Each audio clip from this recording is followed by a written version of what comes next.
So next would be an alternative recommendation, the first one. So it would be a similar investment with $5.2 billion invested into the resources, but with a less time frame. So with the Liberal government going into power in 2015, there were 161 water boil advisories still active. And now obviously it's been reduced to 42, as I've mentioned a few times. After doing some math, the average would be they reduced by 19 each year. So with 42 left and 19 being the average, an obtainable timeline would seem to be 2023. So still having the 5.2 billion invested, and then shortening the timeline to 2023 would be another recommendation.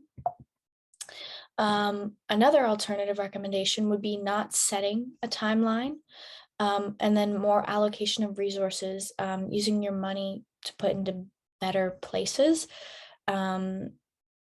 instead, and using them for better upgrades, instead of just sort of spreading it out all across the infrastructure and mainly putting it towards the places that need them the most. Not sure about the budget with that one. And then using or the inclusion of Indigenous voices. So as mentioned before, Amnesty International's article, The Glass Half Empty, Year One Progress Towards Resolving Drinking Water Advisories in 9 First Nations in Ontario, their findings found that the voices of Indigenous people and the opinions and I guess what they're saying and what they need was very beneficial to their research and their project, finding that it actually helped more. So including these people would be beneficial. So the recommendation that I chose would be the alternative recommendation 2. The original timeline was March 2021 for the 161 long-term water advisories to be relinquished. Unfortunately, they only had 119 taken away, which is some progress, but still not zero. So obviously having a timeline only disappointed people more. And I guess putting yourself into that space makes things rush. So part of the reason why I didn't choose this, my second recommendation, was because, as mentioned earlier in one of the articles, it was found that when the Canadian government is rushing, it doesn't solve the long-term problems. So even if they were to try and squeeze in through this timeline, the 2023 timeline, it would still not be beneficial because it wouldn't be done properly, and therefore problems would arise in the future, which could either cost more or even be more devastating to the communities. And again, too, the original budget was $5.2 billion, allocating resources into the 103 water treatment plants and the 481 upgrades. Increasing the budget and not putting a rush on the timeline would be more beneficial to the project. As of December 2020, only 1.82 billion of the 5.2 billion have been spent to improve, meaning that they obviously aren't using the money the way that they should be and using the resources efficiently. This explains the discrepancies in the timeline. My recommendation would be to use the rest of the budget and add an additional amount to better support the operation and maintenance of systems, and to continue the program investments in water and water waste infrastructure, as well as reach other communities that were deemed too isolated and too small to receive funding.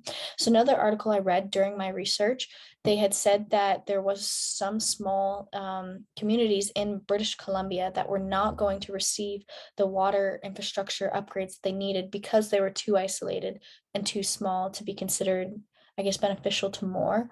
And obviously, that is an overlook on the Canadian government. Everybody has rights. Everybody has rights to clean water. So choosing to ignore that was not, or is not necessarily the best way to go about it.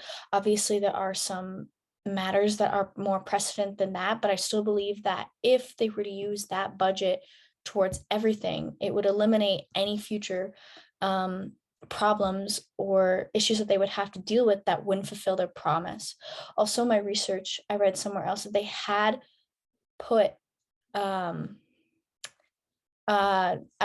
actually mentioned above I believe it was the Audit General, um, that suggested that there would need $50 billion towards water infrastructure improvements to completely get rid of this crisis. So obviously that isn't necessarily a realistic budget, but adding on to the $5.2 billion and actually using the resources properly and putting them into actual workers and not slowly just trying to get rid of as much as they can. Obviously, I don't necessarily know 100% how policies are, I guess, put out, and the government is slow, and COVID has put a strain on how effectively they can roll out and improve these infrastructures.